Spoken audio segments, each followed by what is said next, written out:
Do you ever look back at some things and just have instant regret and wonder why you ever did it? I think about that when I look back on my Christian faith and just seeing, sometimes I get in that mode of, man, why did I do that? Why did I fall for that? Why did I get caught up in all of that? It kind of reminds me of the old adage of, you keep doing the same thing expecting different results. The definition of insanity. Just kept going back to church, kept giving my tithe, kept giving my services and all this, expecting these glorious results. And I never really saw anything different. Never really saw anything. I was told and I accepted it and I felt like I was. But looking back, there was nothing really there. It's kind of like in the book 1984 when they're announcing rations over the intercom all the time. And the rations would decrease. So they'd say, today or yesterday you might have had 6 rations of chocolate, and then they get on there and say, good news everyone, due to the way our government's run, or I can't remember how they said it, but how glorious our government is, we're up to 4 rations a day of chocolate, 2 less than the day before. But everyone was so thankful because they got 2 less than the day before. And it's kind of like how I see my life in Christianity. I was being told everything was wonderful, everything was great. Oh, you're doing such great service for the Lord. You're doing all this. And I look back and reflect on that time. And at that time, I was the most judgmental, most non-acceptant, most non-empathetic person I've ever been in my life. My relationships, my marriage was probably not in the greatest as it's been. It was probably the lowest point of our marriage was through our Christian time.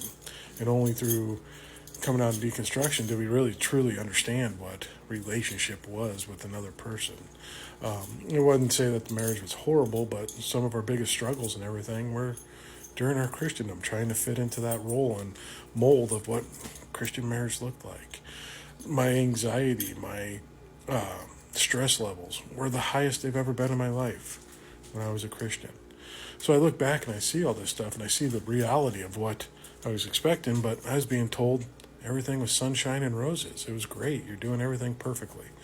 And it just wasn't the case. And I look back and I say to myself, man, I could regret that. But I don't. And the reason I don't is kind of like a discussion Candy and I have at times where we start talking about this image of heaven, what it is, and how it's all perfect. And how can anyone enjoy that? If you have no contrast and everything is just glorious, you have your favorite foods, your favorite music, your favorite everything at all time, how do you know it's your favorite? How do you know you enjoy it? I think that absolute ideal of everything that's perfect and everything else would be a hell in and of itself. Because how could you truly, really enjoy it if you don't know what you don't enjoy? You don't have any contrast. So when I look back on that part of my life, I can appreciate it and accept it and see it as a necessary thing in my life to point out a contrast, to point out that that's where you came from. And look how much better it is now. How much stronger your marriage is, even though we were told it was going to get weaker. How much stronger your empathy, your compassion for humankind is. How more accepting you are than you were then. How much of a better person you are since you were then.